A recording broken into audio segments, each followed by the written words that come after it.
नमस्कार मंडळी, स्वागत आहे आपल्या चॅनलमध्ये ज्याचं नाव आहे पाटील दश फॅमिली वुमन। आणि आज दुपारी ब्लॉग बनवतो, 2:30 वाजले तिकडे। ब्लॉग यासाठी बनवतो की माझं पण अचानक जायचं इंडियाला ठरतंय म्हणजे झालंच कन्फर्म। तर इमर्जन्सीमध्ये मी पण चालले आणि मी एकटी चालले, दर्श किंवा सचिन कोणीच नाही त्यावेळेस, कारण घरची शाळा चालू असल्यामुळे तो पॉसिबल नाही होत आहे त्याला नेण्यासाठी। आणि 1-2 दिवस म्हणजे आठवड्याची ठीक आहे, पण किती दिवस लागतील ते पण सांगू शकत नाही। इमर्जन्सीमध्ये म्हणजे थोडा माझा दातांचा इश्यू झालाय, खूप पेन होतंय। इथं पण आम्ही दाखवले पण ते काही समजत नाही, आम्हालाच नाही ते पटलं। म्हणून मी ठरवलं की सचिनच बोलले, तेच बोलले की नंतर मग की नको, की आम्ही एक निर्णय घेतला की तू इंडियाला जा आणि मग तिथे करून ये। आणि करायचं म्हणजे काय, किती दिवस लागतील ते पण माहिती नाही आहे म्हणजे 15 दिवस, 20 दिवस किंवा 25 दिवस। त्याच्यामुळे मी रिटर्नचा पण तिकीट नाही घेतलाय, सिंगलच घेतलाय। तर बोललो की तुमच्याबरोबर शेअर करावं, तर तेच। आणि त्याच्यात मेन गोष्ट म्हणजे असं नाही की दर्शला सोडून जाते, स्कूल आहे हा की, आणि त्याच्यामध्ये त्याची एक्झाम पण आता आहे मार्च एंडिंग, त्याच्यामुळे दर्शला नाही पाठवत आहोत। त्याची सगळं आता वर्ष जसं संपतं सगळे त्याचे डे चालू होते, अॅन्युअल डे पण त्याचा आता इथे पण मी अॅन्युअल डेच्या नंतरच माझी तिकीट काढली, कारण तो आहे तर मी बोलले की थांबते म्हणून। सचिनना पॉसिबल नाही होणार एकट्यानं। आणि त्याचबरोबर असं नाही की दर्श एकटा राहत नाही, मी सांगितलं की 6 वर्ष मी गावालाच काढली, 6 ते 7 वर्ष। पण त्यावेळेस कसं आपलं कुटुंब असतं आपल्यासोबत, आता इथं कसं आम्ही 3 जणच आहोत। आणि त्याच्यामध्ये सचिन ऑफिसला जातात, असं नाही की घर वर्क फॉर होम असलं तर ठीक आहे, माणसं घरी राहून मुलाला बघू शकतात, पण सचिन पण ऑफिसला जातात, टाइम टू टाइम सगळं असतं। पण मग तेच बोलले की मी हँडल करीन म्हणून, फक्त दर्श राहायला पाहिजे। तर दर्शला पण आम्ही कसं तरी म्हणजे समजवतोय, आता तो पण आहे छोटा आणि एकटा राहिलेला नाही म्हणजे गावाला असताना मी त्याला 1-2दा 2-3 दिवसासाठी ठेवून गेले कुठल्या कारणासाठी, पण त्यावेळेस तो राहिला, तर माझी घरची सासरची माणसं असायची, धीरांची मुलं, जाऊबाई, सासूबाई, तर त्याच्यामुळे एवढं वाटायचं नाही। पण आता कसं इथे सचिननी दर्श एकटेच आहे आणि सगळं टाइम टू टाइम सगळं हँडल करावं लागणार। घरी मी असायचे तर काही टेन्शन नाही। माझ्यासोबत पण मजा करू, हा ठीक आहे, मम्मीला जाऊ दे ना, ठीक आहे, very good, excellent boy, very good. आधी हा निर्णय घेताना जरा मागं पुढे होत होता मी, म्हणजे कसं दर्श आहे त्याच्यामुळे म्हणजे सचिनचं ऑफिस कसं पॉसिबल नाही होणार। आणि हा कसं सचिनचं ऑफिस एक साईडला, आम्ही राहतो एक साईडला आणि ह्याचा स्कूल आहे एक साईडला, म्हणजे सगळं तिथल्या तिथं नाही आहे। पण मग सचिनच बोलले की काय हरकत नाही, मी सांभाळेन म्हणून त्याला, तू जा बिंदासपणे आणि आपण रिटर्नचं तिकीट नाही घेऊया, आपण सिंगलच घेऊया, तू जाऊन ये। नंतर मग किती दिवस लागतात ते पण बघ, त्याच्यानंतर मग मी प्रयत्न करेन की जेवढ्यात लवकर येणं होईल त्याप्रमाणे मी हे करीन म्हणून। पहिला आधी त्याला भरपूर रडू आलेला, 2-3 दिवस एकदम म्हणजे जेव्हा मी निर्णय घेतला त्यावेळेस, नंतर तिकीट काढायच्या वेळेस मी त्याला बोलली की तू राहशील ना वगैरे, तर हो हो हो हो बोलतोय। कदाचित आता कसं तो लहान आहे, एवढा टाइम माझ्यापासून सोडून कधी राहिलेला नाही। ज्यावेळेस गेल्या वेळेस मी इंडियाला गेलेले तेव्हा दर्श बोललेला की मम्मी तू आहेस, मी नाही रडणार पप्पाला। पण एअरपोर्टला जशी बोर्डिंग झाली, मी इमिग्रेशनला मी आतमध्ये जात होतो, गेलो पण शिरलो, ते ह्याचं रडणं असं चालू झालेलं पप्पाचा हात सोडल्याबरोबर की अक्षरशः बराच रडत होता। आम्ही इमिग्रेशनला एंटर केली, त्या डोरने रिटर्न नसतं यायचं, पण हा तिथं त्या गार्डला चकमा देऊन हा परत आलेला त्या गार्डने। का तसं केलेलंस, का आलास तू? फर्स्ट टाइम काय रडतोय म्हणून तरी पण त्याला बोलली पप्पा नाही त्या म्हणून। आता तो मोठा झालाय, त्याला कशी म्हणजे बनवले सगळ्या गोष्टींनी, पण आता त्याच्यावरती आहे की काय कसं काय करणार आहे तू।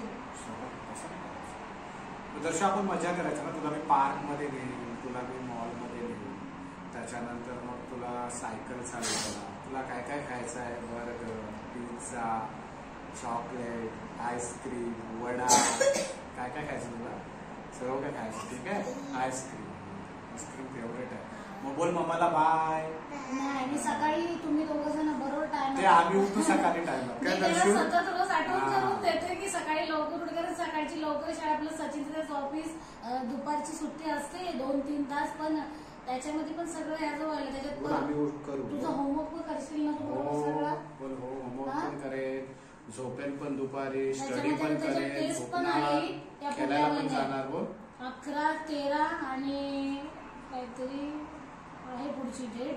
अजित लगातार आता टेस्ट पण चालू झाली, त्याच्यामध्ये सगळे फंक्शन पण येते, स्पोर्ट आहेत, परत अॅन्युअल डे आता आहेच 31 तारखेला त्याचा आहे. त्याचा स्कूलमध्ये मग आपण तो दर्शू ब्लॉग बनवूया ना तुझा स्कूलमधला अॅन्युअल डेचा. आज टीचरने कपडे त्याला ड्रेस दिलाय, टीचरने लेट मेसेज केलेला. अॅन्युअल डेचा फंक्शन आहे त्याच्यासाठी, तर इथे ड्रेस सगळे कॉस्ट्युम सगळे विकत घेऊन येतात, म्हणजे भाड्यावरती विकत नाही, रेंटवरती आता.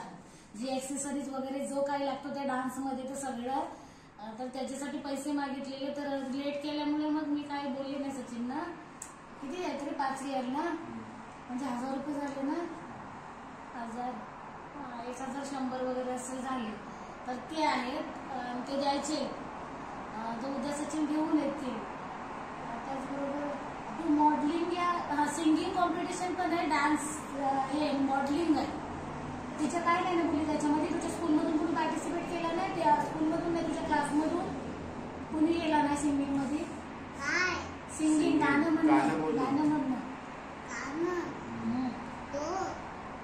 कुणी घेतलं नाही.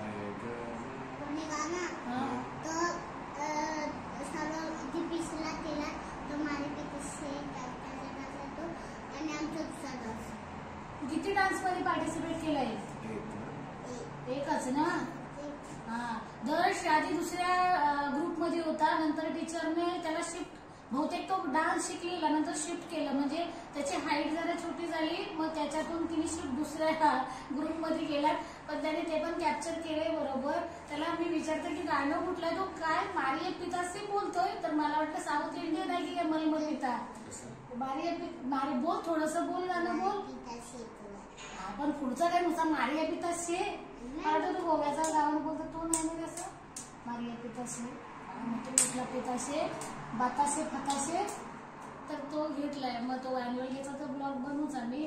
त्याचबरोबर त्यासाठी आम्ही विचार केला की चला आज नॉर्मल म्हणजे बोलूया. बरेच दिवस मी ब्लॉग पण नाही बनवला, कारण तोच विचार टेन्शन मध्ये होता की काय सचिनना रोज मी आठवण करून देते, हा करायचं सचिन मला, हा मी करेन, हा मी करेन. पण तरी पण कसं मला टेन्शन वाटतं, कारण एकटा आहे तर चालून जातं, पण त्याचबरोबर दर्श आणि त्याच्यात पण दरची शाळा आहे, त्याच्यामध्ये पॉसिबल नाही आता होणार, कारण महिन्याची सुट्टी काढून टीचर नाही देणार, कारण आता एक्झाम त्याची चालू होते.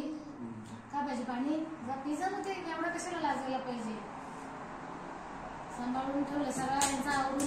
सचिनला सगळे स्टिकर बिकर लावून ठेवली फ्रीजला, मी दाखवते उद्या दोघाला सगळ्या काय त्याची स्कूलची एक्झाम वगैरे जे आहे काय, तर ते सगळं मी त्याच्यामध्ये लिहून पण ठेवले की अशाला असं आहे, तशाला तसं आहे. तर बोलू चला, ठरवलेलं की जायचं. उशीर दर्शला सुट्टी कधी येते त्याची, मार्चला 15 दिवस असते, त्याच्यानंतर स्कूल चालू होतं. इकडं सगळं उलट पुलट आहे, त्याच्यामुळे पॉसिबल नाही होत. आणि यांना सुट्टी जून जुलैला, पण जून जुलैला पाऊस असल्यामुळे गावाला जाणं नाही बरोबर वाटत, कारण का मे महिन्यात कसे सगळेजण मुंबईवरून सगळी माणसं आपली भेटतात, पण काही पूजा लग्न बिग्न असतं तर भेटतात. जून महिन्यात काय नाही, सगळा एकदम सामसूम असतो गावाला. काय झालं तुला झोप येतोय. दर्शवास तू काय खाल्लास सांग, मम्मीने काय बनवलं. यांना मी जोपर्यंत त्यांच्या आवडीचं सगळं मी बनवून देतोय. महिनाभर मग काहीतरी कालव कालव करतील जेवणाची. मी काय बनवलं आज, पुरी पाहिजे होती ना, रात्रीचा बेत होता, घाल घाल घाल घाल घाल. ते काय चल, नाकात बोट घालून झाली तुझी, पप्पा ओरडतोय त्याला, नाकात बोट घाल. दर्शला व्हिडिओ काढ, म्हणजे असं ब्लॉग शूट करत असला का तो काहीतरी वेगळाच करत बसतो. म्हणजे तुला तिथं असं हे करायचं नाकात घोडवले, पण मी पण करले किती मार्क असेल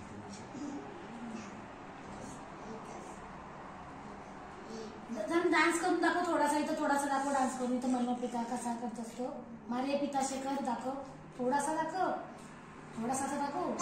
तू गुड बॉय ना, गुड बॉय दाखव, नाचून दाखव, डान्स दाखव दाखव कसा मलमा पिता कसा.